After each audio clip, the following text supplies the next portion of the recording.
Loving Father, we thank you. Lord, it is your desire that we have a relationship with you. You are our daddy and we are your children.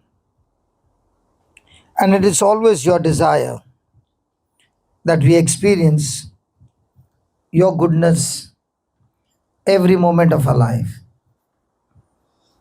But yet we find ourselves going away from you and living a life that is displeasing to you. This morning, as you have gathered all of us over here, teach us, O Spirit of God, the hidden truths, the mysteries, the secrets, how we can live a victorious life, pleasing to you moment by moment, not by our strength, but by your grace.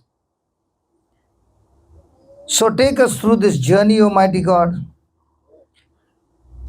and reveal to us the victorious life that you long to see in our life.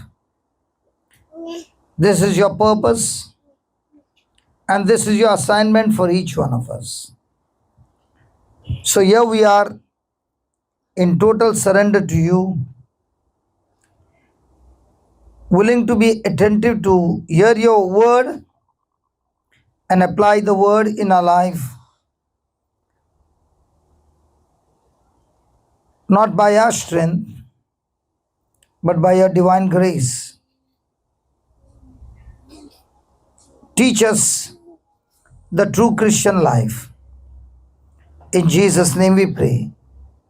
Amen. In the name of the Father, the Son, and the Holy Spirit. Amen. Can you open your Bibles to Galatians chapter 5, verse number 13? For brethren, you have been called unto liberty. Wow.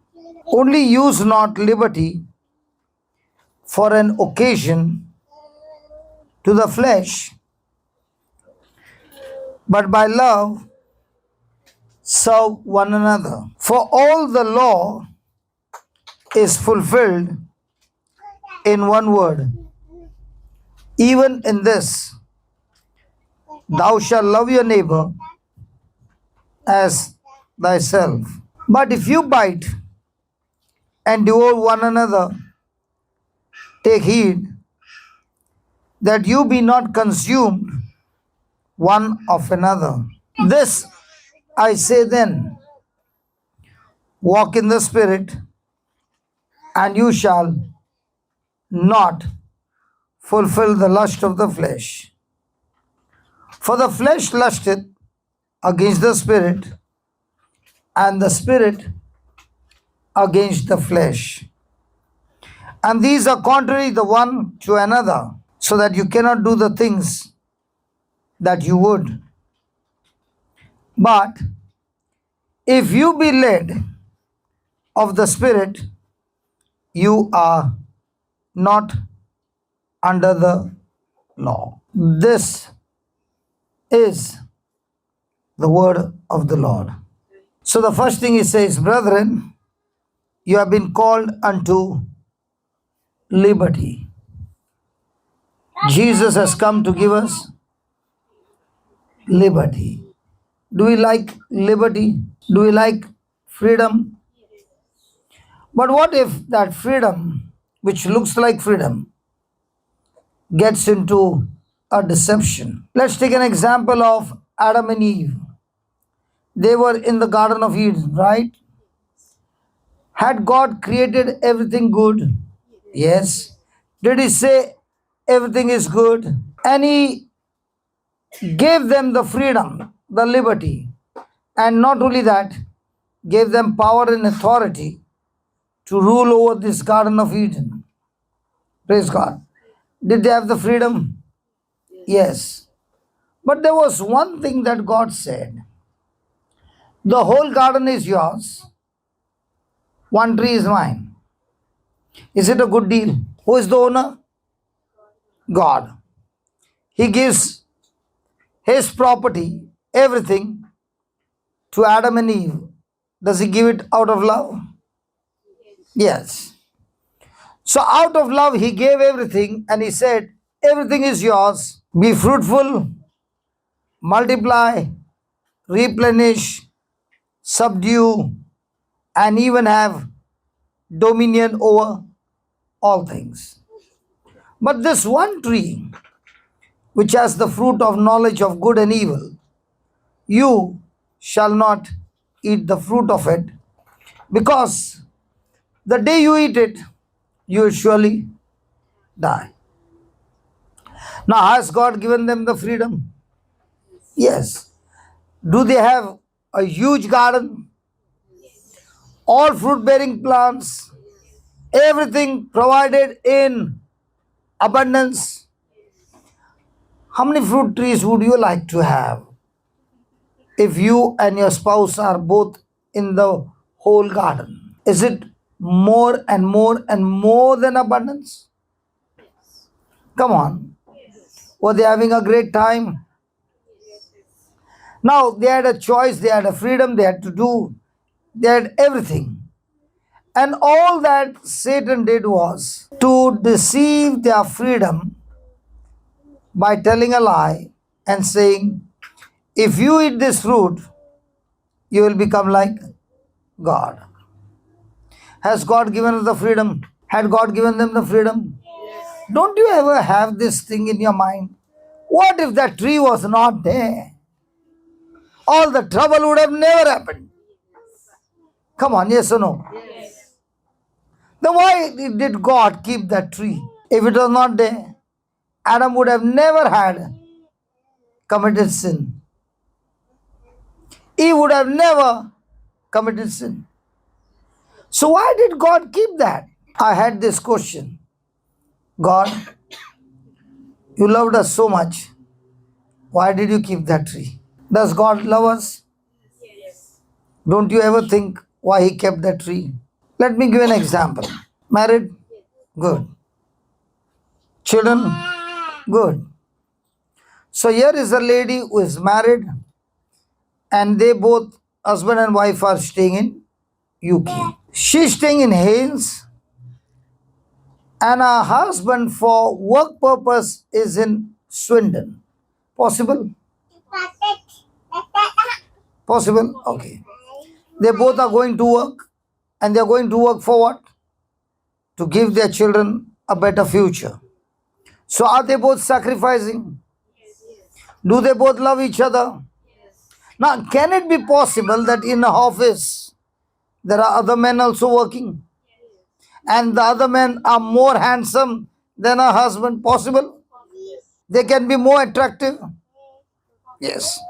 And can in a husband's office there are more pretty girls working there? Now, can a thought come, this man looks more handsome than me, he's so loving, he's so caring, he's so compassionate. Whenever I ask him for something, never scolds me. Can it be the same for the wife and for the husband? Yes. Now, can it be possible that that after some time a person can get attracted to the other person? In UK also, in India it is 100% possible. Now, that man extends the hand to this lady and says, I want to be your friend. So she says, no problem. But then the relation seems to come a little more closer. So what is she saying to that man? She is saying, I love my husband so much that I can't have anything to do with any other man. So she has the choice of freedom, but she says, because I love my husband, I will have nothing to do with you. It's not that the mind is not saying to have a friendship. The same thing happens to the husband. The same thing it happens to Adam and Eve, saying, God, I love you so much that even though this tree is attracting me, to prove to you that I love you, I use my freedom not to go and disobey you. Now, is it making sense? If God is not to keep the tree there, will that be a proof that Adam loves God? No. Now, when the tree is there and he's saying, God, I can prove to you that I love you, that I submit to you and your word, I will keep your word and I will not misuse my liberty, but use my liberty to say, I love you. Is it making sense now? Yes. So, did God keep the tree for Adam to prove that he loves God? So we who are Christians, born again, we have been given the word, we have given the Holy Spirit, and there is somebody irritating you. And then what do you say? Jesus, I love you so much. The love that you have given me, I have received forgiveness from you. And to prove that I love you, not with my words, but with my actions, I'll prove to you that I will have no bitterness with this person, but I'm willing to forgive this person. Is that going to be evidence of love? Because Jesus says, if you love me, then you shall keep my word, my commandment or my word. So, do we really love God? You really love God, and somebody comes and insults you unjustly. Do you get hurt? So, for a Christian, is it legal to get hurt? It is absolutely illegal to get hurt. Why? Jesus gave us an example that there was a servant who was forgiven of 10,000 talents, which would be millions of euros, and all that he had to forgive another person was 100 euros. Is it difficult? The whole of Christian life is only one thing. What do you consider? When Satan spoke the words to Eve, she had a choice to consider what he is saying or consider what God has said. God had not told Eve, but surely Adam had said to Eve. So, did she consider what God said or did she consider what Satan said? So, when you're hurt, who do you consider? What if you had to consider what God said? Do you have the power? I don't have the power. But because I believe in Jesus, Jesus has given me a new birth, and because of that new birth, I have now the nature of Christ, and that nature of Christ teaches me that I can do all things through Jesus Christ who strengthens me from within. So, did Eve consider what God said? No. Did she misuse her liberty? Did she disobey God? Now, she went and gave the fruit to Adam. Did Adam have the choice? But did he also eat it? So, did he also misuse his liberty? What about us? We are born again Christians, filled with the Holy Ghost, studying the Word of God. Are we going to have test or prayers? Why have you come here today?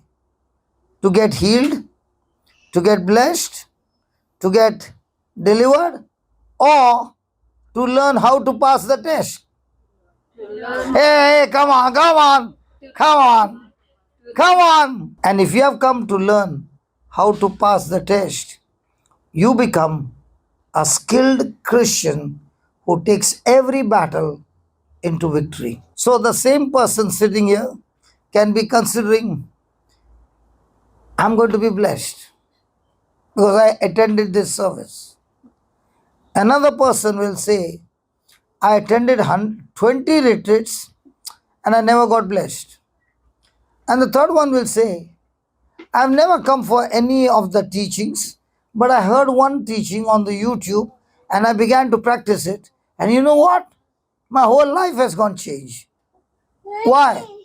Because I'm interested more in how to pass the how to pass the how to pass the now. Let's take the same example, considering Eve is the only person that Adam knows because there is no other human being, right? And he loves Eve. and Eve comes with the fruit and gives it to Adam. What will be coming to Adam's mind? She has eaten the fruit. Agreed? Now it's a mess. She's going to die. So what must have come to Adam? This is what I think. Adam would have thought, I love Eve so much, and she has eaten the poison. How many of you have seen the movie Ek Duje Ke Liye? We can't get married, hold hand, let us both jump, finish our life. So in the same way, Adam could have said, you know, Eve, I love you so much. I won't be able to live without you. So let me also eat the fruit and die with you. And that's what today Adam does that. Everybody laughing to the Adam. Okay, there's another Adam in the Bible. And this first Adam is in the Garden of Eden. He ate the fruit and died with Eve spiritually. Now there's another Adam, his name is Jesus. He is also in the Garden of Gethsemane. And he also knows his bride has eaten the fruit. And who is his bride? All of us. So he's in a similar situation. And now he's going through such a pressure that he begins to sweat blood. Because his bride has eaten the fruit. Now it's his choice. How is he going to save his bride? So Jesus says to each one of us, I know you have eaten the fruit and you are condemned to eternal damnation. But listen, I love you so much that I will not eat the fruit and die with you, but I will obey my Father and die for you as a substitute so that I die and my bride can live forever. Hello, all the brides, I'm talking to you. Was it a good news or a bad news? And how does he do that? How does he save us that we can be saved from slavery to hell to freedom to heaven? Do you want to learn that? No? Yes. So open your Bible to Romans chapter 6 and somebody read it, verse number 3. Do you not know that Do you not know that all of us, say that all of us, hey, say that again, all of us, or some of them remaining, all of us who have been baptized, have you been baptized? When? When we are small. He's baptized? Do you remember that? Does he remember? But baptized. All of us were baptized Yes. into Christ Jesus. into. Christ Jesus. Did he say you were baptized into water? You are baptized into Christ Jesus. What's the meaning of the word baptized?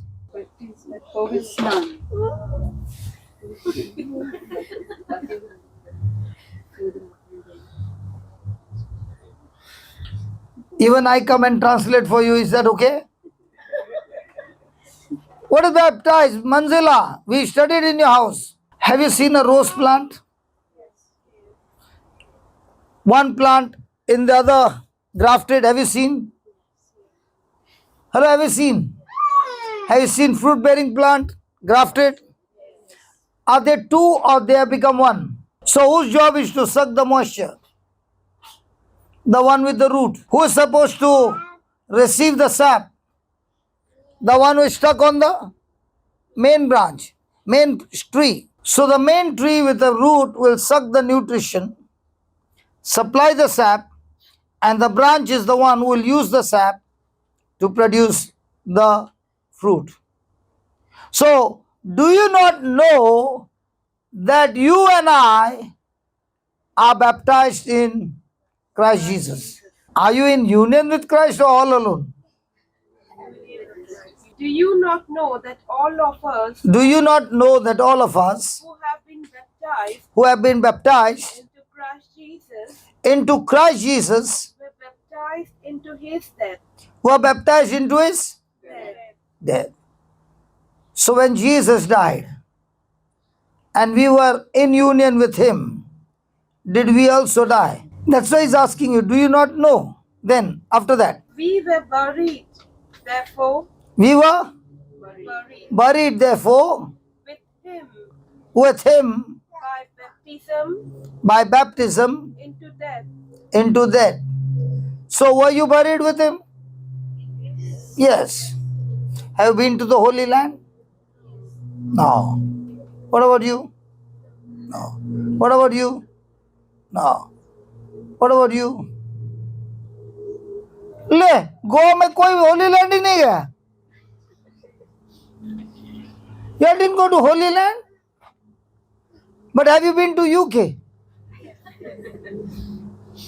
Have you been to UK? I am right now in UK, right?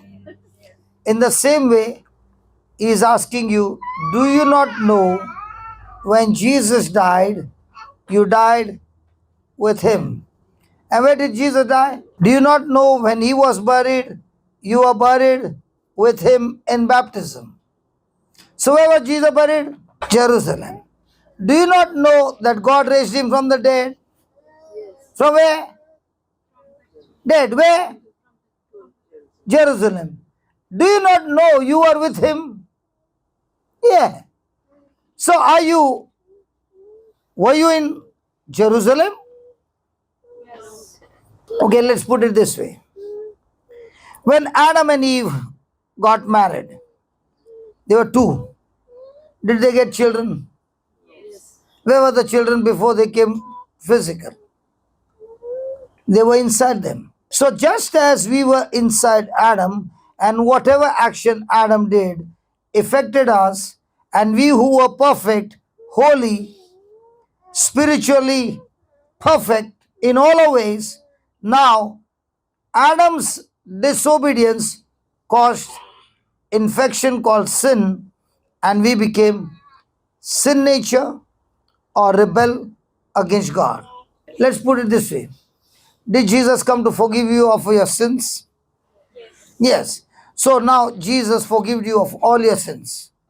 After you receive forgiveness, where do you go? Where do we go? Where? Back into the. Have you ever seen a pig? You give him good bath. Where does he go? Why does he do that? Huh? Is nature. So Jesus comes to this planet Earth to forgive us our sins. But he has not dealt with the nature. What will happen? You will go back to the nature. And because of that old nature, you want to serve God. You want to obey him. You want to live with him. You want to be a good person. But end up doing what? The wrong thing. Why do you do the wrong thing? Is it you who is doing the wrong thing, or the person called sin who is doing the wrong thing? So the problem is with you or the person inside you? Are you following? So Jesus has to not only forgive us, but he has to destroy that sin nature in us and destroy it completely in such a way that he has to replace it with his own nature. And to do that, read the next line. So that as Christ was raised As Christ was raised from the dead from the dead by the glory of the Father, by the word of the Father. we too might Hey. What did I say? Everything was created by what? Word. But to raise Jesus from the dead, did the Father use the word? His glory. In other words, to raise Jesus from the dead, God used his amazing power to raise him from the dead. And when he used that power called glory, he not only raised Jesus from the dead, but he also, read that, so that as Christ was raised from the dead by as Christ was raised from the dead. Now, when you have seen a dead body, can the dead body move? Can it talk? Can it work? It is completely hopeless. helpless. In spite of all that, did the Father raise the Son Jesus from the dead? Just as Jesus was raised by the glory of the Father, read that again. So that as Christ was raised from the dead by the glory of the Father, Yes. we too might walk, Are we too? We too might walk in newness of life. in Newness of life. newness of life. I came and shook hand with you. And then I went home and I said, sister, I'm so sorry. The report says I'm COVID positive. Now what happens to you? Worried and stressed. Because And you also get the symptoms. So what did I do? Just shook hand. Was it my intention? But did the virus go? Were you infected? In the same way, with Adam's action, the whole human race was infected by a power called sin, by which man was perfect, has now become sinful, a rebel against God. And Jesus came not only to forgive us of our sin, but also to destroy that sin nature in us. And that is why he took our place as a substitute, got united. Praise God.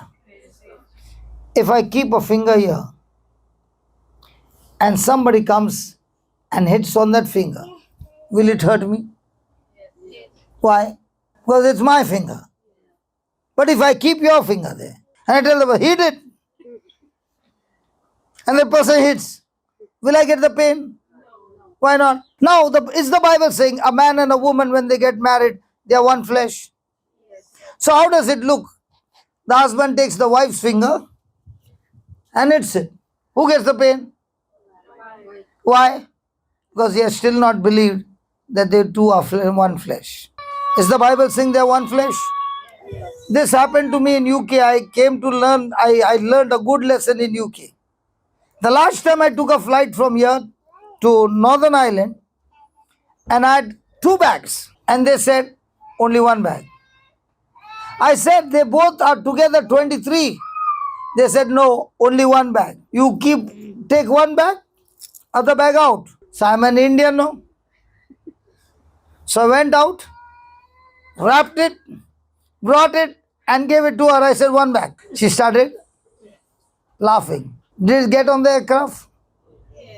Yes.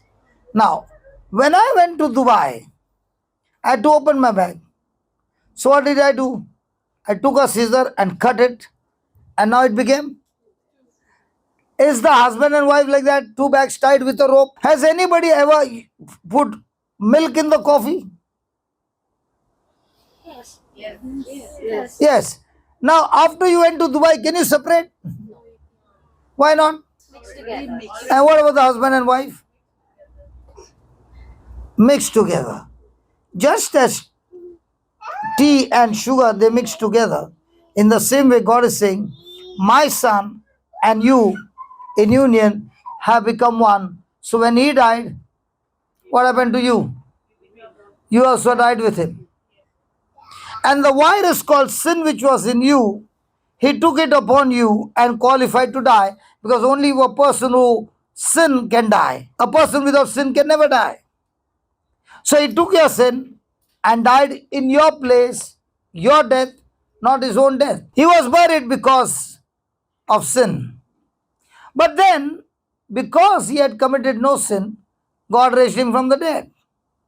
Now, when God raised him from the dead, what happened to us? We also got raised up with him, but this time with his nature, not Adam's nature. And this is what is baptism. Anybody from Bombay? एक तो मिलना मांगता है Bombay. You know Maim Church? Every Wednesday, how many people come? Thousands. How many of them are Christians? More are non-Christians. And Christians are less. Correct? Now they might be coming for months together, correct? Is anybody saying anything? No. Now let's say a non-believer goes home who has been going to that mime church for 1 year and goes and says, you know what? The priest baptized me, he put some water on me and baptized me. Now what happens? If he goes to church, no problem. But the moment he says, I got baptized in Christ, everything goes wild. Why? Satan has no problem if you go to church. Satan has no problem if you pray. Satan has big problem when you get baptized because you are saying, I am united with Christ, and when Christ died, I died with him. When he was buried, I was buried with him. And now, when Christ has been raised, I too have been raised with the nature of Christ, and Satan has lost that soul forever. Why do you think when there is a baptism going on, everything goes wild and there are fights and there is total destruction? Why? Because in the spirit, the person is confessing that Jesus Christ is my Lord. He is my substitute. And because he is my substitute and he has raised me from the dead, now Satan, you were illegal owner, master of mine because Adam disobeyed and sold me into slavery. But now, Jesus, by his own blood, by his own life, has purchased me from death, from hell. And that's why now I'm no longer your slave, but I'm a child of God. And all this takes place by your good works or by believing in Jesus' good works. Believing in Jesus. So let us say you bought a new mobile, and in that mobile there are two SIM cards, two SIM card slot plus memory chip. Now you are in this place, and this place Vodafone signal is very strong. But you go to the other place, Vodafone no signal. So you buy another SIM which is strong in that area. Possible? Now when you have to use the phone, do you use both the network at the same time? The mobile will ask SIM 1, SIM 2. And you have been practicing. So all of us, when we came from our mother's womb, we got SIM 1, Adam's nature. Then the day we got baptized and we got the word and we started believing and we got born again and we got the Holy Ghost, we got another SIM from heaven called Jesus' nature. So if I irritate this sister, okay, and insult her in front of everybody, does she have the two SIM? Yes. Now which SIM is she going to use?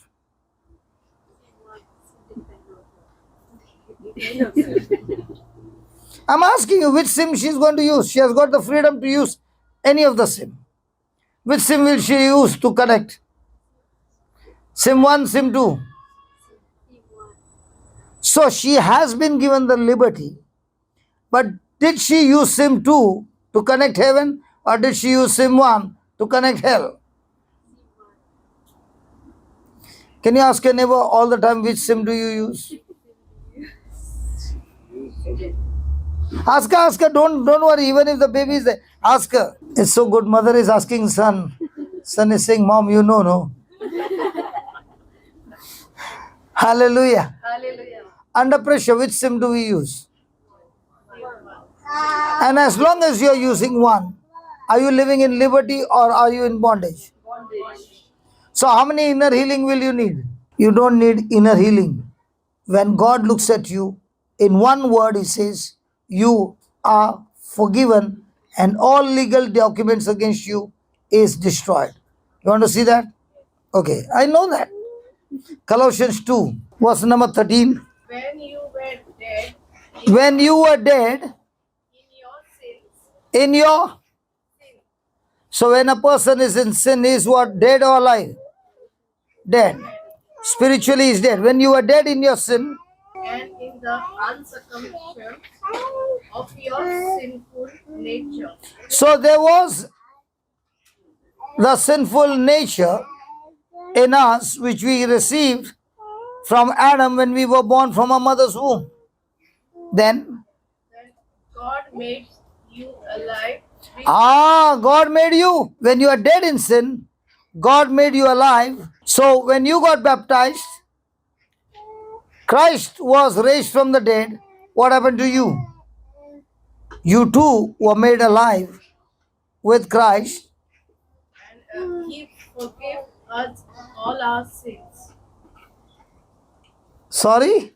He forgave, he forgave us all our sins. Past. Yeah. Present. No, not past. God made you alive with Christ. So it means alive with Christ. God has already forgiven us our sins. Past also, present also. And what about future? Future too. Having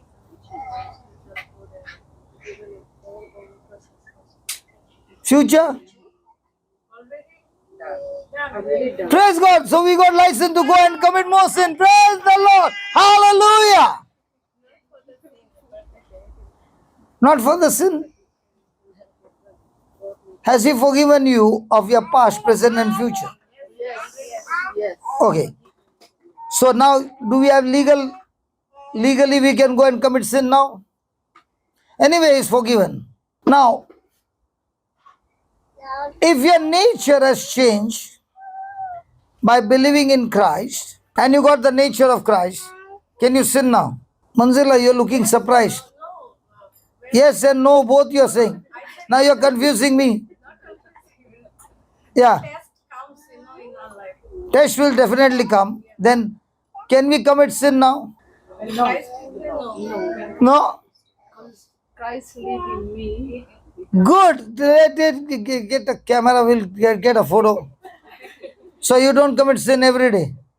When Christ live in me, I'll try to not to do. You will try not to do, but you will. Still, because our body is, our spirit is willing, but body is weak. Even though Christ has forgiven us, has anybody ever committed sin without first thinking? Has anybody ever opened their mouth first without thinking? What you think in your mind is what you speak. What you think in your mind is what you do. Let's say you are hungry and there's a restaurant there in front and you can see that food, but you don't have money. Will you go and order for some food? When you go inside, what will the thought say? You don't have money. Now let's say you had 5 pounds and you're looking at the menu. What are you looking for? The menu or something less than 5 pounds. Why are you doing that? Because you know what you have. Just then you meet your old friend and your old friend was supposed to meet you for the birthday, did not come, and he gives you 500 pounds. Now where are you looking at? Now has your action changed? Why did your action change? Because first thing you came to know what you possess, and the 500, how much power it has to buy food. When you calculate all that, has your action changed? In the same way, when you understand that Christ is in you and His power is unlimited in you, will that change your thinking? Yes. But are we changing the thinking? Because the moment we see the trial, the first thing comes a reaction to whatever I am experiencing.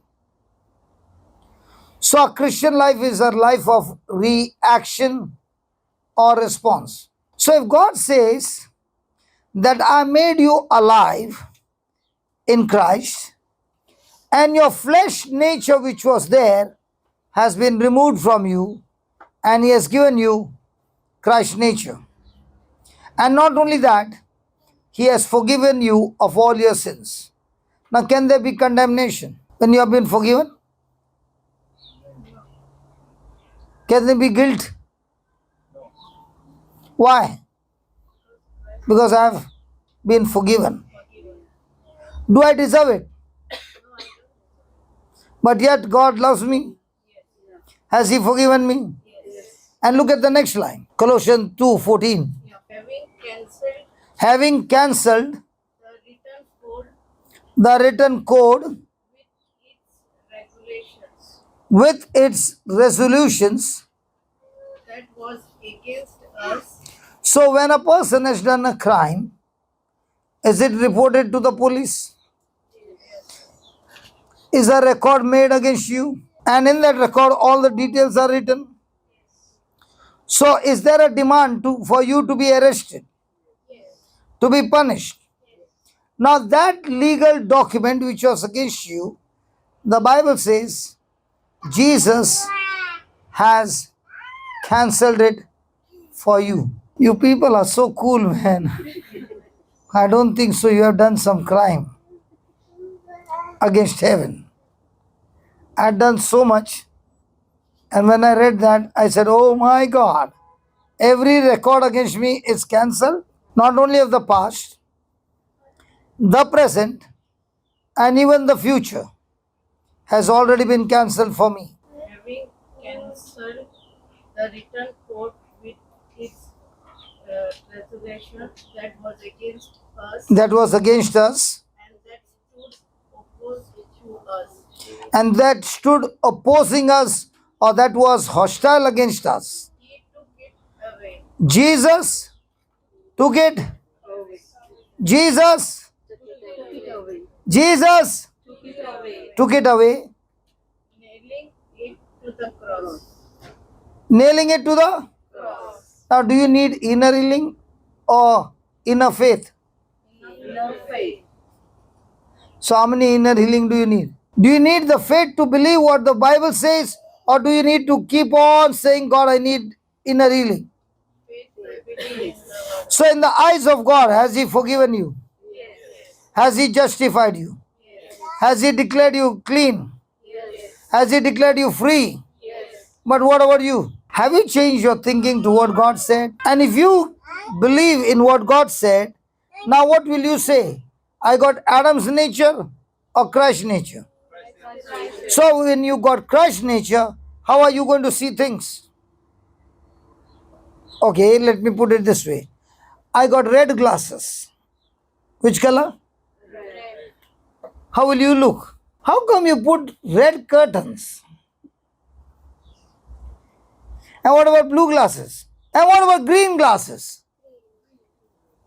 So the problem is with outside or the problem is with inside? So the problem is with my lens or the problem outside? So do I need to change my lens?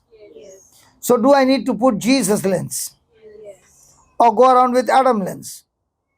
Jesus. So somebody insulting you, which lens are you looking at? But what if you consider Jesus lens, because He has forgiven you of so much, cancel hell for you and gave you eternal life. So are we used to wearing Jesus lens or Adam's lens? And as long as I look at everything through Adam's lens, will my life change? So why is this person so bitter? Because he's not believing what Christ has done for him already. And that's why he needs inner healing after inner healing after inner healing. And when he begins to cry a little, he believes, I got healed. No, you just did not get healed. When you get healed, what's the proof? You no longer think in the old way, you think God's way. And because you think God's way, your actions are now God's way. So which one is more dangerous? The action or the thinking? Action is not dangerous. So let me think that I'm killing you. Which one is different? Which one is more dangerous? Not the action. The thinking is the root and the action is the fruit. If I don't have a thought to kill you, will I ever have that action of really killing you? But if I hate you, I don't have intention to kill you, but I hate you. Can that hatred take me to the place where I actually kill you? And what you are thinking, does anybody know? Like even now, when you are listening to what I'm preaching, you might be thinking, from where did he come? I've been in church all my life, but I never heard what he's saying. I'm sure he's not a Catholic. Because if he was a Catholic, I would have heard it before. Thinking. And now you can see it is written in the scripture, but your thinking is so strong that you refuse to believe what is written in the scripture. Will that change you? What changes you is repentance. And what is repentance? When the word of God is preached, you listen to the talk, you listen to the teaching, and quickly make the correction. The person who has made the correction is the person who believes. The person who came, wrote notes, and all that is good to see, but that doesn't mean your life is going to be blessed. Your life is going to be blessed when you apply those truths, fight the battle of faith, and say no to the devil, yes to God. And for you to say yes and execute that, He has given you His Spirit by which you can do it. So, is there any document against you now? I don't know about you, but I have got no document against me. How do you know you got no document? The Bible says. But I don't believe you. It doesn't matter. Anyway, you are not my judge. Who made you my judge?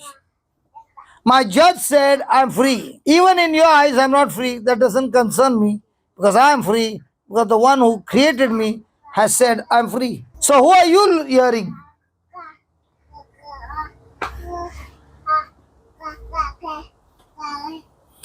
So How can I change my thinking? That is why I've come here to do that. First, I've come to show you the route. Okay, are you working? Yes. Did they ask you to sign some documents when they took you in for work? no, I just work as a freelance. Ah, even if you work that way, you all don't have any documents? What's your number? Let me call the council. Getting money without paying the tax? Should I call? Will she not be in trouble if she's doing business in cash and not paying the tax? So is the document being signed? Yes. Now when the document is signed, is that your, let's say your offer letter, they put some figure. Is it they are promising you? Yes. Now when you went to work, did they give you daily wages? Weekly they did not give daily. So did you stand there and say, I want my money? So how come you went to the next day? Then the next day.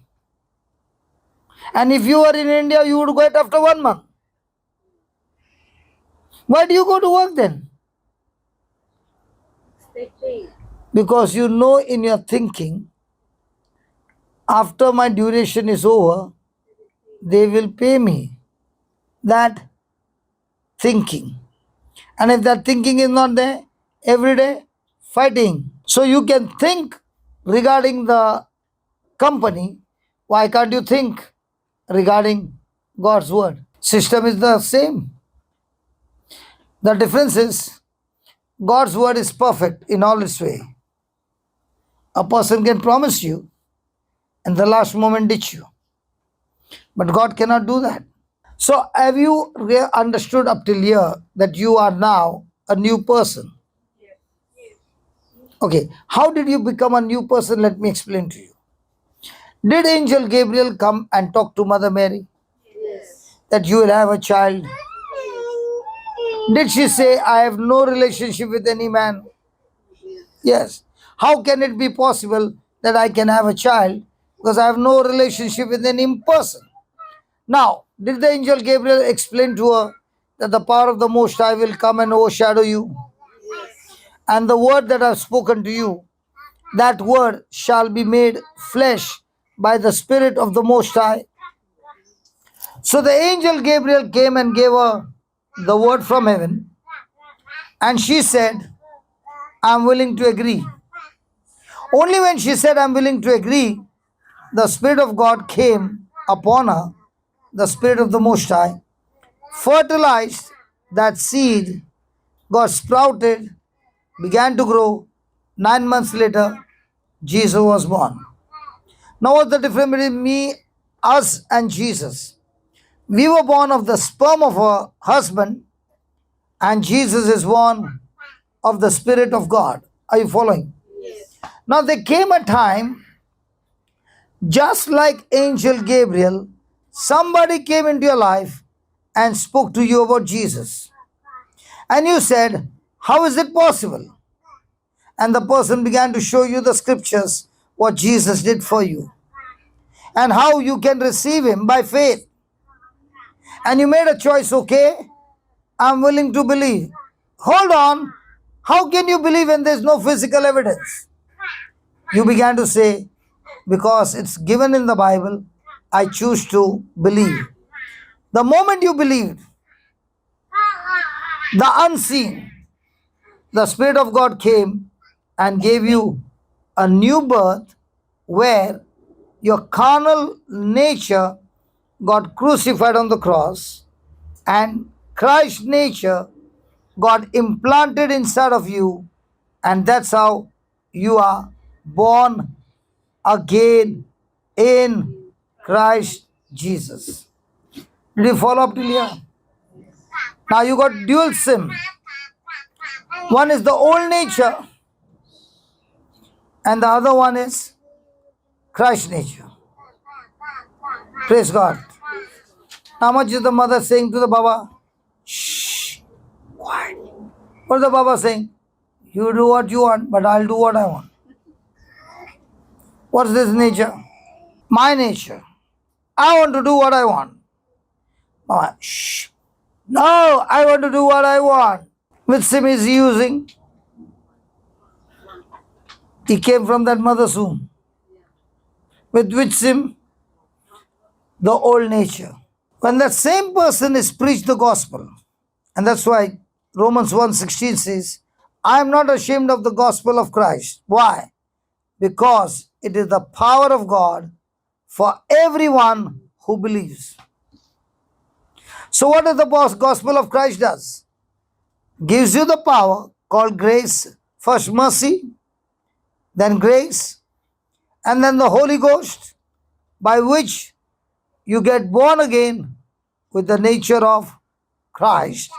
And now that you got the nature of Christ, now we are born again, now begins the first step of your life. When he was born, how many steps he was walking? I said when he was born, how many steps he was walking? Why you say, sorry? Talking? Not walking. Talking? Talking, yes. Rolling? Yeah. No. When he was born, no. I'm talking about when he was born, yaar. Don't confuse me. Was he rolling? Slightly. Like this? Slightly. क्या टोपी लगा दे यार? Thank God we all know it. Was he sitting? Standing? Did he have teeth? No. You did not consult the dentist?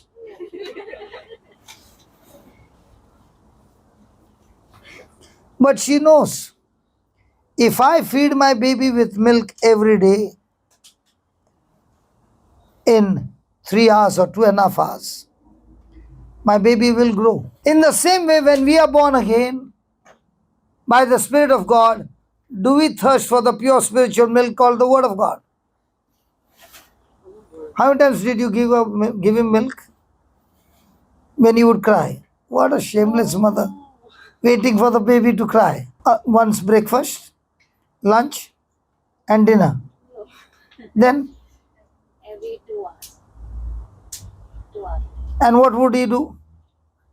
Drink and sleep. Drink and do pur and sleep. And who would clean it up? I am his dad. So that is all he did. So what are we doing? When we also start understanding the Word of God, there's a lot of pur that will take place of the old life. And the more and more you drink, that milk makes you stronger and stronger in your spirit and weaker in your flesh. Just like the baby drinks the milk, uses the nutrition in the milk and the wastage, goes out. In the same way, we study the word, we change our thinking, we repent, and all the old carnal things are cast out. So, how many Christians drink the word of God in a day many times? You mothers, when the baby drinks milk, no? Why do you beat the baby on the back? With that, Hmm? oh, What is so special about burp? so that they don't bring up, the gas doesn't remain inside. So you're giving gas to your baby? Like My God, I never knew that you are supposed to give milk. She's giving gas. Okay, air. Poor fellow. Mama not giving milk, filling with air, so that stomach becomes full quickly. How air? Because when the Baba is sucking the milk, along with the milk, he also sucks air. And now the mother starts patting. Why? If the air is not removed, the Baba will get stomach pain or vomit. In the same way, now what are you drinking here? word of God. The milk. Then what do you need?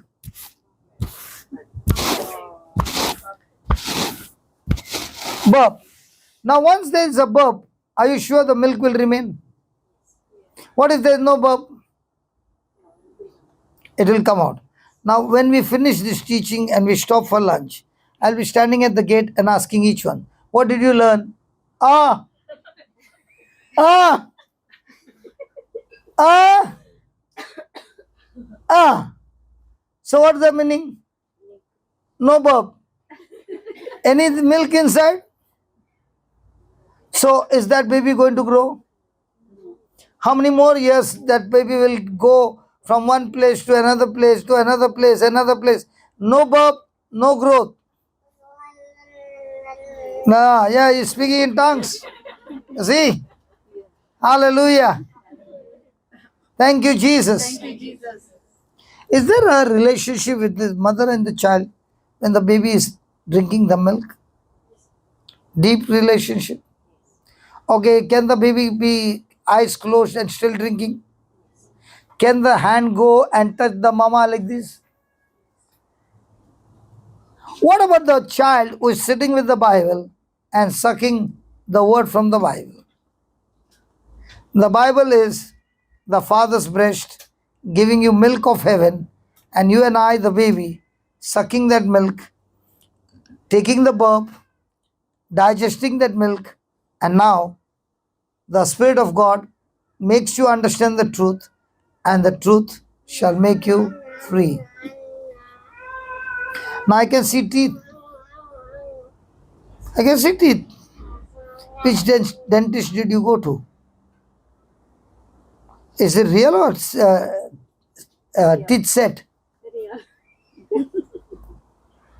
Don't look at me, I'm asking your mama. How did he get the teeth? So were you praying, God, give my son teeth? Hallelujah, hallelujah, hallelujah. Let me call the prayer group people. Please pray for my child has got no teeth. Praise the Lord, hallelujah, hallelujah. Please pray for my child not walking. Hallelujah, hallelujah. Please pray for my child not even turning. That mother is smiling so much. Might be she's going through the same experience now. Did you call the prayer group? Is your child walking? Teeth? Shall we all stretch a hand and pray for the child to get the teeth? Not one of them raised their hand. Why not? Because you know, all that I need to do is give the baby the milk in due season. The child is growing, and one by one, everything will follow. In the same way, you drink the milk of the word every day, one by one, new things will begin to come into your life, and all the old things that you're seeing are slowly dying off, and everything becomes new. Can you touch your neighbor gently? Otherwise, the baby will start crying. Don't irritate the baby.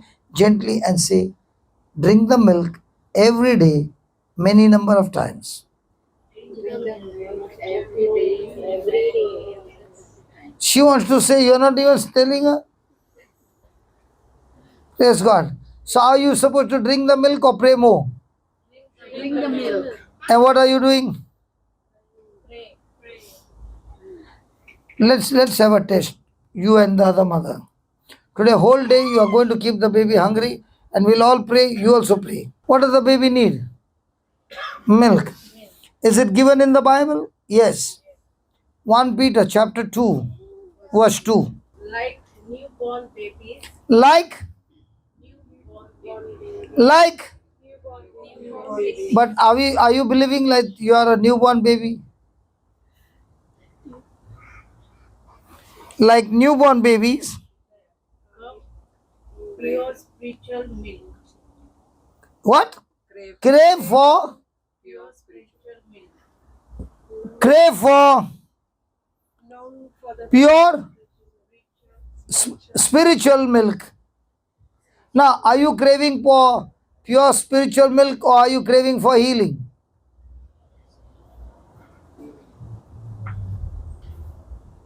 Sister with the blue jeans coat, what are you craving for?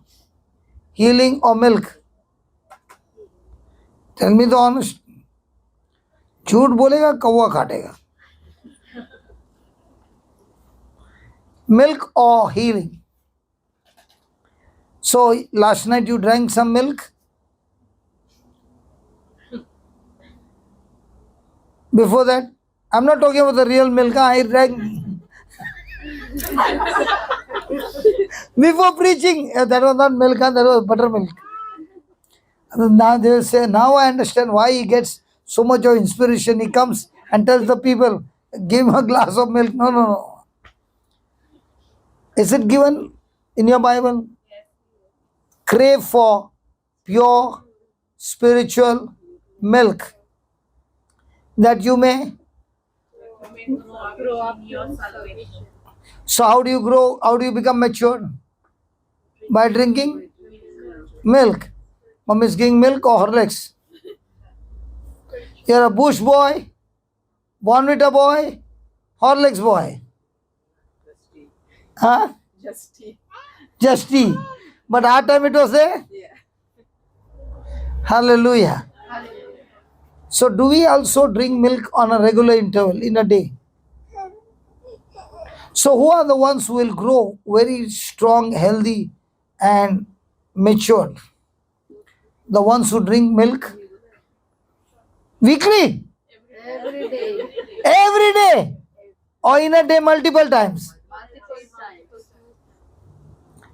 What if the mother decides I'll give baby only once a day?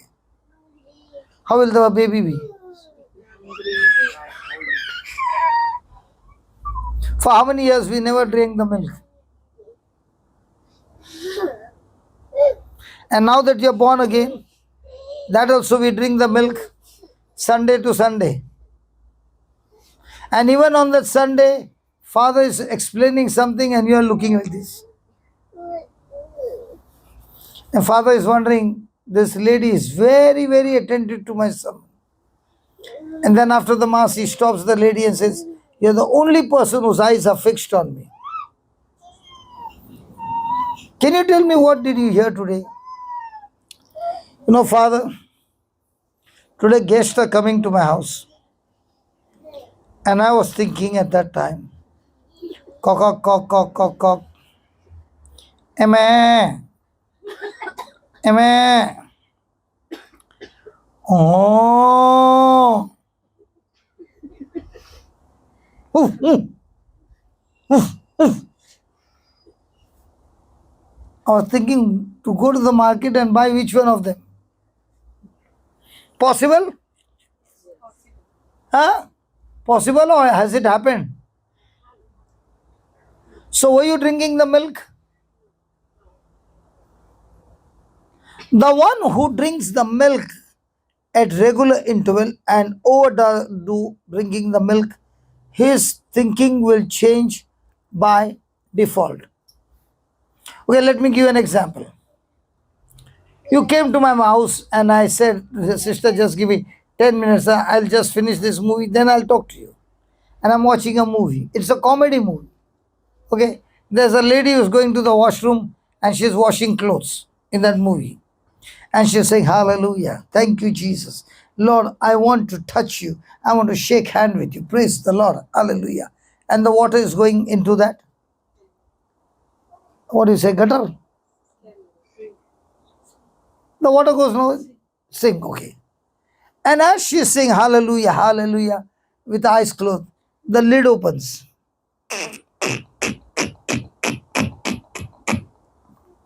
And from inside comes a hand. And she shakes her hand and she says, thank you very much, Lord. Praise the Lord. Hallelujah. What I desired, you gave me. Praise God. I told you it's some comedy movie. Now, after watching this, you are in your house. Normally, you take bath for 45 minutes. Today's bath will be over in how many minutes? 20 minutes. Forget it. You will be again and again looking at the lid. Why did you get that thought? So can that movie give you thoughts? Yes. Can this movie give you thoughts? So which movie are you watching every day? Okay, write down some points. Galatians 5, 13 and 14 speaks of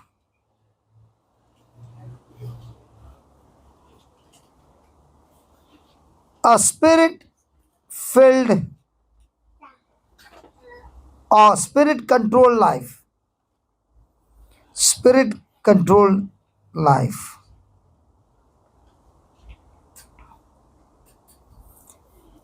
The standard is the law of God. The verse in Galatians 5, 13 and 14 says, don't let the flesh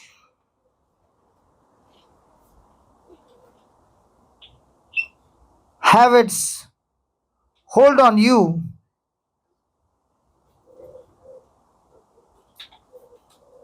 just because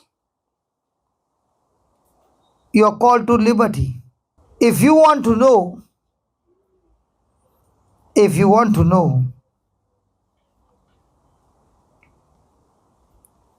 you are living a life, that meets God's standard,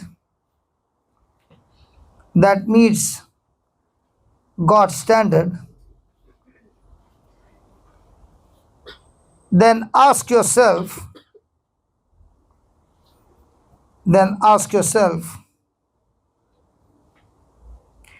if you love others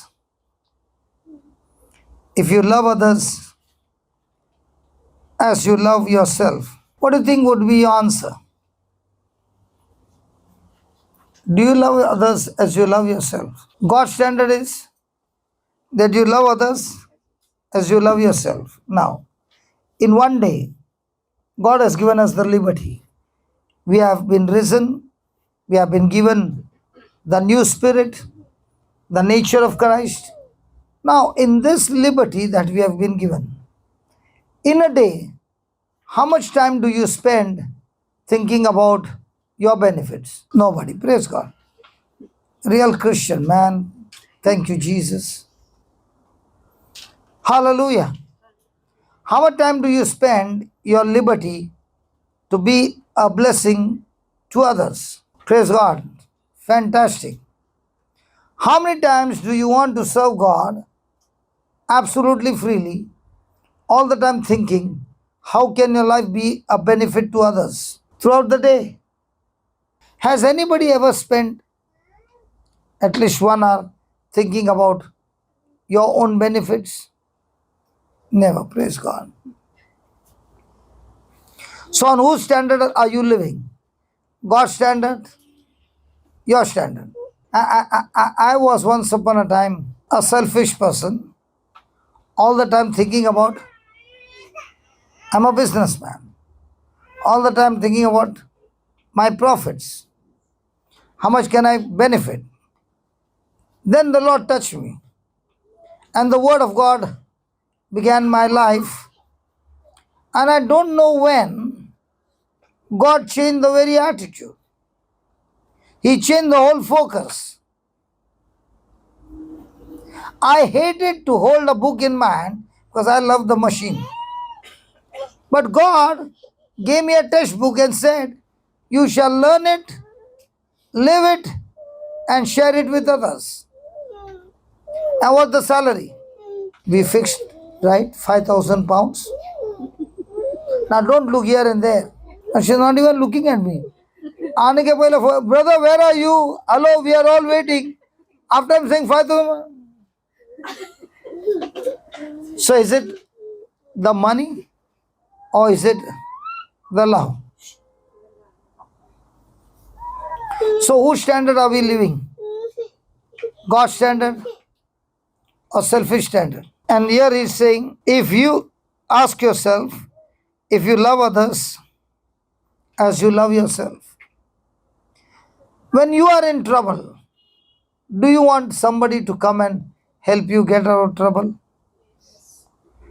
And when you see somebody else in trouble, do you want to get involved in that trouble?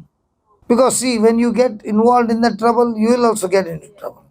Do you want to go inside or stay away? Stay away. Did Jesus get into trouble? Why should he leave heaven, his eternal home, and come into this earth as a servant?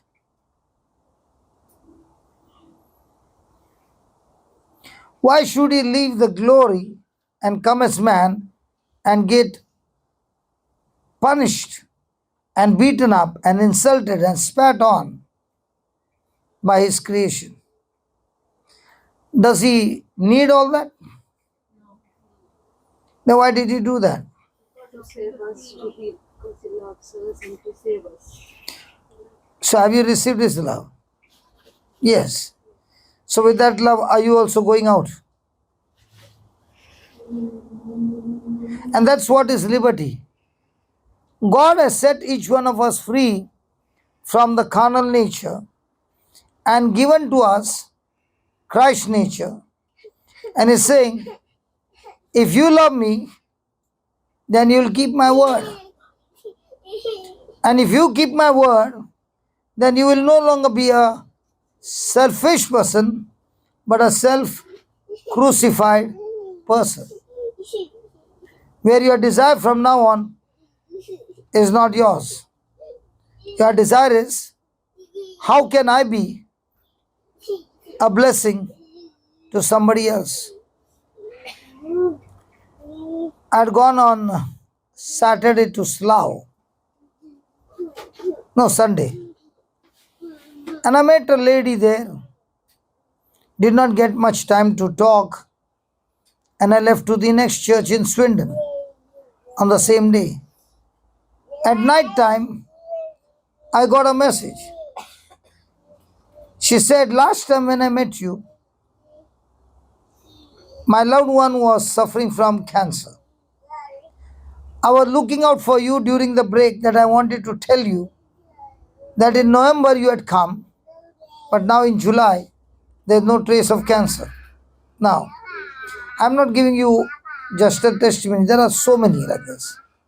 Now, when you go out and share the good news, the gospel of Christ, which is the power of God, you won't even know that when you're sharing the truth, the mother who the doctor said is going to die comes back home and the children come to you and say, thank you for coming into my mom's life. The child is at the point of death. I remember in Dubai, this child had cancer and I got so involved with preaching that I forgot about my flight and I missed my flight. I lost the money. 3 months later on, this child comes to me and says, do you recognize me? I said, no. I'm the same child you had come to the hospital. I was fighting cancer. And I've come to tell you today, I'm totally set free from cancer. Now tell me, on that day I lost my flight. But today what I've got? And there are so many waiting out there. Every person who has been baptized, there are thousands of people waiting for you because God has called you, chosen you, given His purpose and an assignment for you to go and share this pure spiritual milk with others so that they too will drink the milk, become strong, and come out victorious. So, how are we using the liberty? I can very well be at home and watch football match. Possible. I can very well go to UK on a tour and see some. Yeah, there are beaches. Yes. Good. Deep or shallow? They don't swim. I've never been to the beach, man. I don't even know this beach. Now, can I use my liberty for that? Last night there was a Canada class, and the Canada class starts at 1:45 in the morning. And you finish your preaching, and now you are on the bed and you're putting 3 alarms, not one, 3. And all the 3 that gets tired, but this fellow. So there's only one option. When I come home, don't sit on a chair, don't lie on the bed. If you keep standing, you'll attend the class. So last night, I did attend the class, but I became a little lazy because I ate food very late. By the time we reached, it was 12:30. And we ate food, and now the stomach is also full, and the body is saying, come on, let me have some. So I started preaching with, and the next moment I know it's early morning. So I told them, I'm so sorry. They said, you don't have to be sorry. We all heard the snoring. This is a very different ministry. A preacher goes to sleep while preaching and starts snoring. But then they said, you spoke for 30 minutes, but in 30 minutes what you spoke was so effective, we were happy that even the 30 minutes you came. Now, do I have the liberty to go home and sleep? Am I working on a job?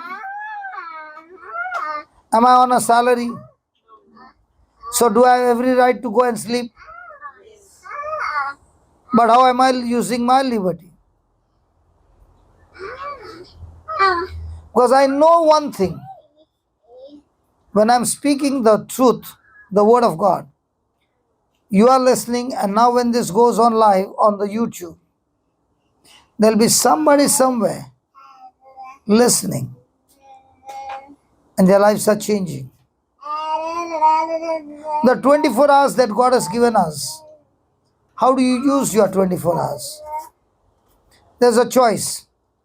If I use it in the kingdom of God, I stay away from the devil. If I don't use that time in the kingdom of God, but for myself, you will be in a disaster. Who's your enemy? Say it loudly. And how much do you comfort yourself? Is yourself all the time asking for the best place, best comfort, best clothes? Even if you have to use the credit card, doesn't matter, but I want the best. The branded things.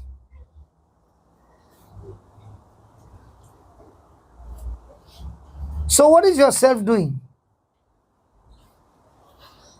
Having dominion over your life? And as long as self is having dominion, 100% guarantee, you are in trouble. But if you willingly crucify that self and the desires of the self, it has no power to have dominion over you and dominate you and rule over you and lead you into destruction. So, how much do you feed your spirit and how much do you feed your self? God says, I've given you liberty. Look at that verse. Read the 13th verse. For you were called to freedom, You are called to freedom, brethren. brethren. Only do not use your freedom Only do not use your freedom as an opportunity as an opportunity for the flesh. for the flesh. Praise God. You are in the office. Okay. Every day going to the office, working and coming back. One day you took holiday for your self. For your self. Now, is self going to lead you to good productive work or desires of the flesh? Desires of the flesh. And still you want a holiday.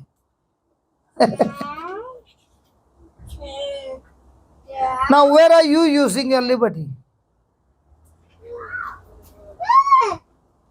Many times I tell people, when they say, no, thank you for coming, I tell them, you don't know how much I should thank you. Because if you don't call me, I would have been sleeping on the bed. Would it profit anybody? No. But when I told myself, come on, let's get up, let's go, what happens? I'm able to keep the self under control. I'm able to keep the self under slavery. Not the self keeping me under his slavery. Tell me, the self desires and your spirit desires, are they both the same? How many of us have desires that I should get up in the morning, spend 1 hour with God, study the word, this, that, everything? But what about yourself?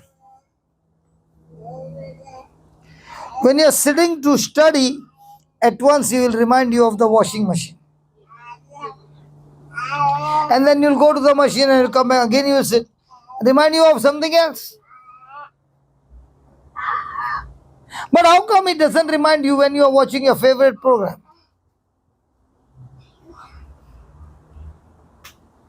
Does self want all the 24 hours for himself? Come on. So write it in bold letters, please. The standard for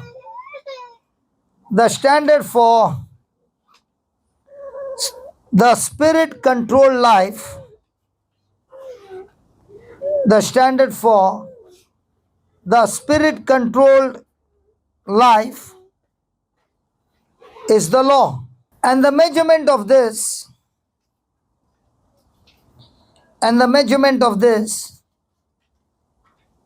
is love. So what is the standard of spirit controlled life? It is the law. Now you have been given freedom. Okay? And Jesus is saying, you shall love your enemies. You shall bless those who curse you. You shall do good to those who hate you. You shall pray for those who persecute you. Are this Jesus is teaching? Yes. Yes. So are you supposed to love your enemy? Yes. Do we do that? First of all, who is your enemy? Don't tell me Satan, because Jesus will never say, love your enemy Satan. Your enemy is not Satan. Who is the enemy? So you love yourself the whole day? Oh dear. What? So So who is the enemy?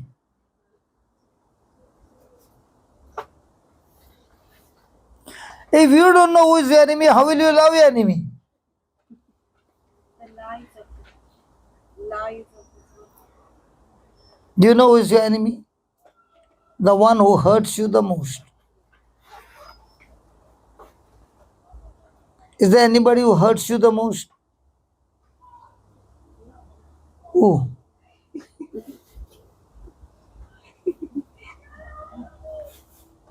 Who hurts you the most, Baba? It's not on the camera. Only a voice will be there. Nobody will know. person who is more closer. People, The person outsiders or insiders? Huh? More? No, both, but more? Why the insiders hate you, hurt you most? They don't like you. Or they like you. You have no idea. Okay. Let me give you an idea. Okay. Let's say in your life, you have never ever touched alcohol. Okay. Now, I call you and I offer you alcohol. Will you drink? No. Look at your face. No.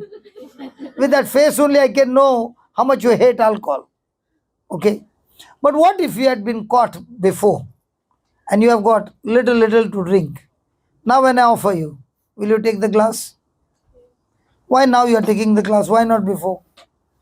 As long as the seed is not in you, the devil will not tempt you.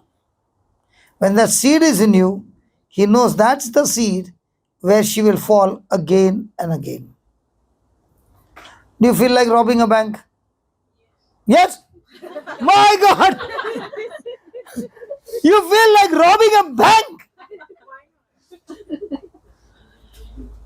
Really, you get those thoughts? Don't joke. Because I want to explain to you why you don't get. Yeah, why you don't have such thoughts? Because you have never picked up a rubber or a pencil when you were in school. But if you had that habit of picking a rubber or this or looking this and if you had that habit, then that seed which is in you will grow and start maturing, and it can even take you to the point that now you're planning how to rob the bank. But if the seed is not there, the devil is wasting his time. Okay. Have you been, somebody said something wrong to you? Have you ever got hurt? Yes, this seed is there. So what will the devil do all the time? And why are you getting hurt? But that seed is in you. So the problem is with somebody hurting or the seed in you. I gave you alcohol. The seed is not there. Is it affecting you? I showed you the money. Let's go and rob. Are you interested? No, because the seed is not there. But I'm insulting you. Now is it affecting you? Why? So the problem is with the person hurting or the seed in you? Ah. And where are you blaming? Now with the new nature, do you believe that nature has destroyed the old nature? I gave you an example. When you had 5 pounds, you went to the menu card and began to look out for something that you possess. The moment it increased to 500 pounds, now did your thinking change? Did your desires change? Did your orders change? Why? Because of that seed in your pocket. Are you following? So when you start drinking the pure spiritual milk, what happens is, this milk has so much of power, it leads you to repentance. And repentance is change of thinking. So now when you're thinking, and you heard this, I can get tempted because the seed is there. I can't get tempted where there is no seed. Now you will see so many ladies, okay, they will never touch alcohol or never touch smoking. You try your best. Drugs. But the one who has been before, that person will fall. So, how do you know what seed is in you?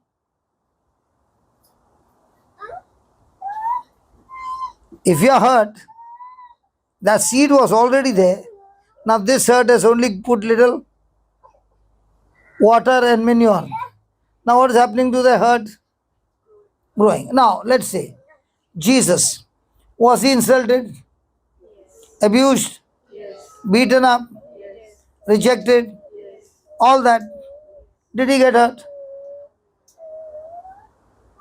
Why not? The seed is not there. Was he quick to forgive? Why? The seed of unconditional love is there. Followed? I'll give an example. In Dubai, there was a person who had lost a job. And this person would always be in the Word of God. And he's a good boy. And he lost a job and he said, in 15 days I'll be back on job. I can use faith. 2 months went, 4 months went, 5 months went. Now he got frustrated because in 5 months he is applying and not even an interview is coming. So he came to meet me and he said, see, listen, all that you're teaching, I'm doing it. But I'm not even getting a call. I said, God, now what I do? Please help me, Holy Spirit. He said, just ask him about his mother-in-law. So I said, how's your mother-in-law? Don't talk about her. Don't talk about her. That means you hate your mother-in-law. I don't want to see her face. I said, but the kingdom of God works through love. Faith works through love. And when the love fuse is blown off, will any gadgets work? So I said to him, unless you love your mother-in-law, nothing will happen. Your prayers won't even cross this roof. Because for it to cross the roof, there has to be love, which is absent.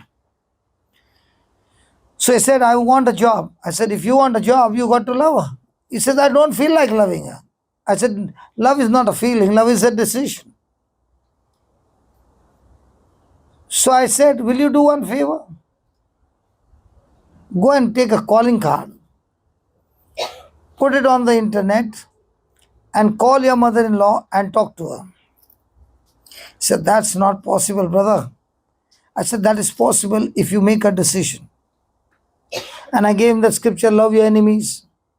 How do you love your enemy? See, whenever Jesus gives you an instruction, he also gives you how to do it. How do you love your enemy? When somebody strikes you on one cheek, you know it. Now, in other words, how do you love your enemy? When somebody strikes you on one cheek, give him the other cheek. When you finish 2, then the third one you give him. Why is Jesus saying turn the other cheek? So, let me give one, you turn the other cheek and show me your love. Why does Jesus say that? Okay, let me put it this way. I've come here, she is welcome, and I know all of us are there, but this is not a church part service. This is a family, some feast, okay? And I know that she has got a common friend, and I hate him a lot. And I know 100% she'll invite him. And I know after 4 years, I'm going to encounter him. So I'm going prepared. Love your enemies. When somebody strikes you on one cheek, give the other cheek. Preparing. And now I see him. So I go to him and I say, praise the Lord. And without a word, he slaps me on my cheek. Has everybody noticed it? Yes. Now is it insulting? Is it hurting? But I don't move from there. And again I put my hand out. And he strikes me again. Now what will God tell me? Keep on giving your cheek.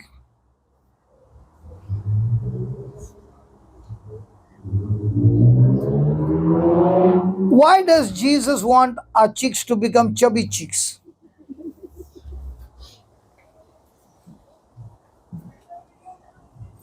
When I give my cheek to the person, I'm saying, I still continue to love you and I will not defend myself. I'm not a defender of my life. Christ is my defender and he will get into the battle to fight for me. As for me, I'm going to continue to love till the end. How many times are we our own defenders? You got into some argument. Did Jesus become your defender or you are the defender?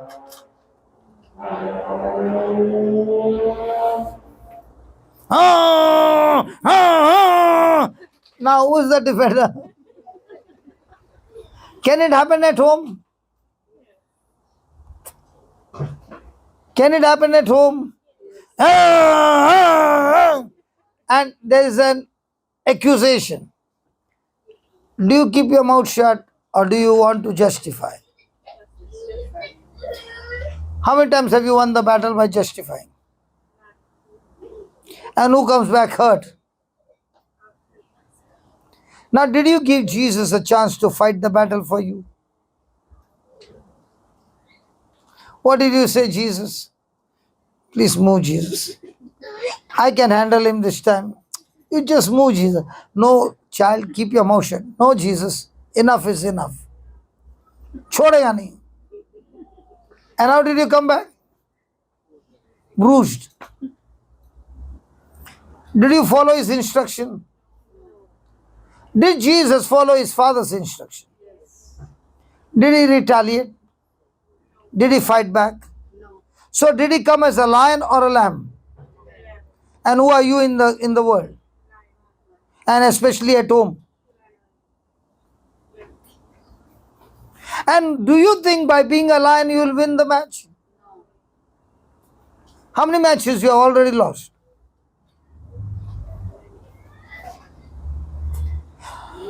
So are you going to be a person to justify? Are you a person who's going to be arguing? Are you a person who's going to be retaliating or just holding your peace?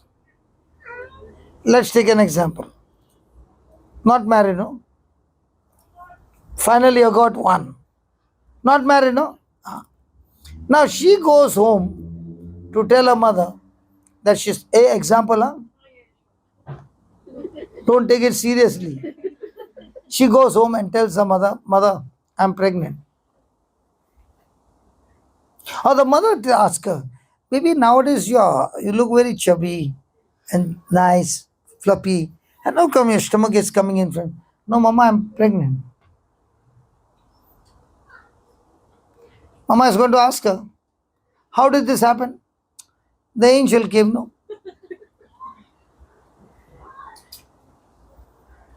Will Mama believe? No. Then she's engaged to Joseph. And he's saying, You look so chubby and your stomach seems to come up. What happened? 3 months you are away. You had gone to your cousin's house. And when you came back, you looked very chubby. What happened? I'm pregnant. Ah! How? Angel came. Will anybody believe her story? Did Mother Mary open her mouth and went and told everybody or justify anything? Or was she keeping her mouth shut? So did she explain to Joseph, who had already planned to divorce her? Now if Joseph is thinking of divorcing her, will that be hurting?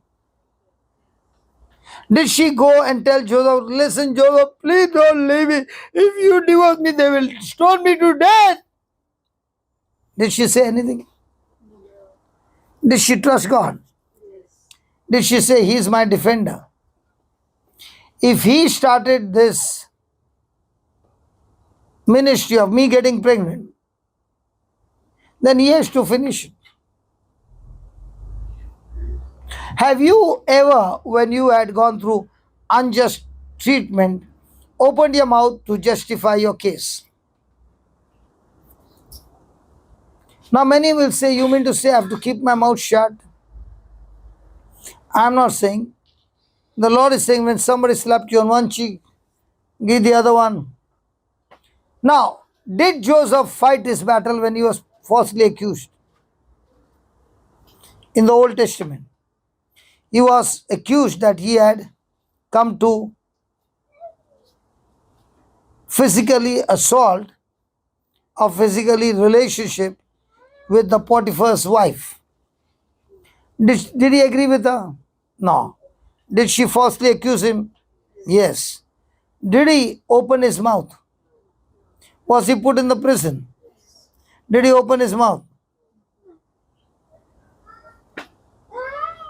Did he trust God to fight his battle? After how many hours? After how many years? After 2 years, God brought glory in Joseph's life of patiently waiting on God.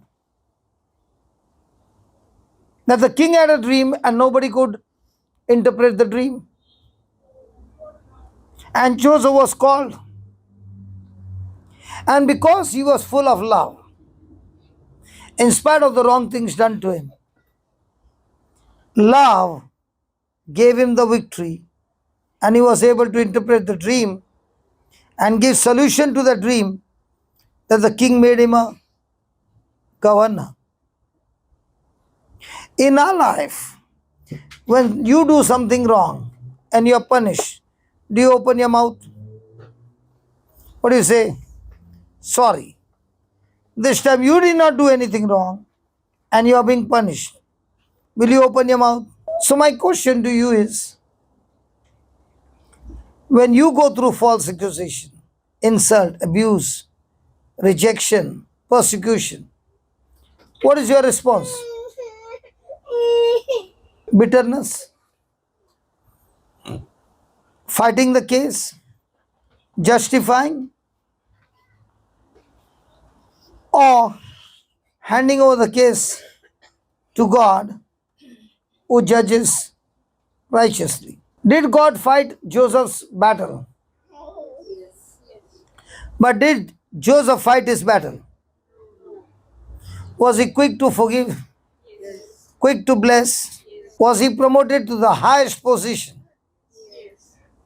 How many promotions do we lose every day? So whatever you do in the kingdom of God, even if you give one cheek and the second cheek and third cheek and all that, the action is right. But what is the root cause why you're doing that? Jesus, I want to obey your instruction. But I cannot obey your instruction with my willpower. But I want to obey your instruction. So how will a person obey? Just like this girl. Look at that girl. What are you looking at me like this? I want to ask you. You're holding your baby in your arms. Is it not paining? Don't tell lies. Is it not paining? Arms are paining. Before married, you would have lifted. You would have lifted a bag half the weight of this. So, such a long time. And let's say you're not sitting, standing. So you will not lift him. Why are you doing that? Because he'll go and tell his father, Mom lifted me up for so many hours, per hour so many pounds. Why do you do that? I see so many parents, they'll be a slim bumble, but the child they'll be holding for a long time. And how come the same baby is given to you? Please hold on. Why? And some of them will be having one, three. When I see Mallory, three. One this way, one in front. But yet lifting. Why? This is not comfortable, really uncomfortable. But still, why is the flesh not overtaking her? Because she's doing it out of love. It's not a duty. If it's a duty, it's irritating. If it is love, even though it's painful, you still enjoy it. In the same way in the gospel, if you are doing it under the law and there's no love, then you are doing it for some hidden agenda or selfish motive. When it is done out of love, you are saying, Lord, nothing of me, everything of you. Praise God. Now she was holding this side, got tired, turned the baby this side. What is he saying? No, I want that side only. See? See? Now she's saying, enough of me. Is she doing any of that? What if the husband would have put little load, not carry, little load, little pressure? Would she be cool like that? All the ladies are looking at me. Will that be cool? You don't know. You get married, then you will know. When there is love, the person can go to any limit. When it's your duty, my 8 hours are over, now I'm going home. No, please stay for 2 hours more. No way. How much does your husband pay you? Don't tell me you're doing it free. Can you believe? She's doing 24 hours duty, and there the council also is not saying 40 hours a week. Why they are not saying 40 hours a week for this? So are we doing everything with God's standard that, Lord, I want to do it only because I love you? It's not the pounds that motivates me. It's not the blessing. It's nothing but only you and you and you and you alone, that I want to have a relationship with you, intimacy with you. Praise God. So write down. There are three relationships. There are three relationships that we can take.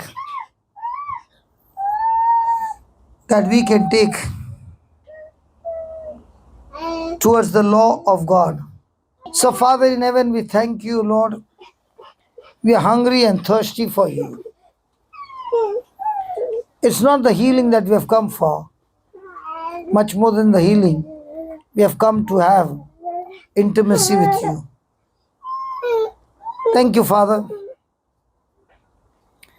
that you are teaching us that a spirit-controlled life